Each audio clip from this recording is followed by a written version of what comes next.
Dis vir my 'n groot voorreg om u weer eens te groet in die liefdenaam van ons Here Jesus Christus. Ek sluit vandag af, soos dit die Here se wil is, met die tipes mense wat jou nie verwelkom nie, deel 4. Hierdie tipes waarvan ons vanoggend praat, die dwaas en die manipulerende tipe. Weet jy wat? Die waarheid is, sommige mense wil net nie gehelp word nie.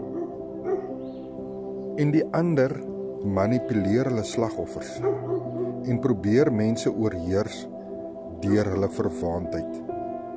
Dis asof die dwaas wil sotheid doen en nie wil reggehelp word nie. Spreuke 26:11 sê, soos 'n hond terugkeer na sy braaksel, so is 'n dwaas wat sy sotheid herhaal.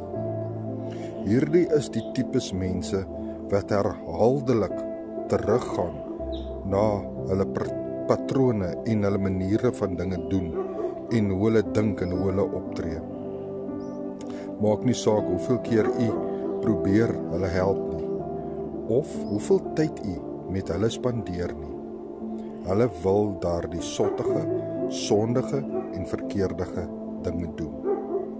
Sodra jy die woord van die Here vir hulle voorlees, of dit aan hulle bely, dan sê hulle, jy moet hulle nie oordeel nie. Sotte kom nie wysheid kort nie, hulle kort nederigheid.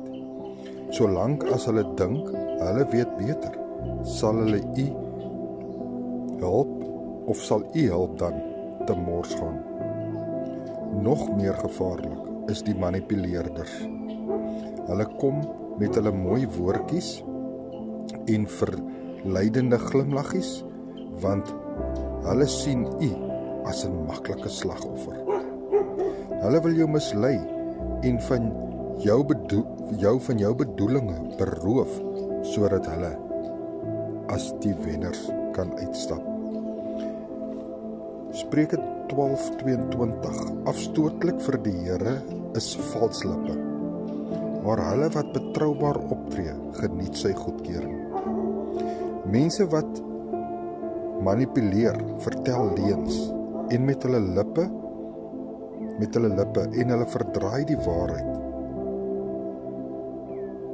om hulle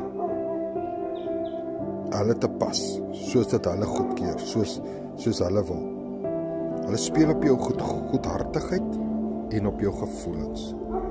Onthou, hulle sal aan julle, sulke mense sal aan hulle vrugte geken word.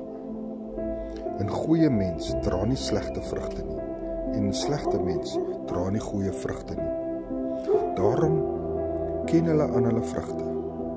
My gebed is dat die Here en sy Gees u sal bewaar as u uitgaan om mense te bedien, of vir die volgende keer as u met mense te doen kry, en laat tree snaaks op, dat u kan verstaan waaroor dit gaan. Ek is Pastoor Gary, brood en water 5 minute, woordgroete en weet net, Jesus is baie lief vir u.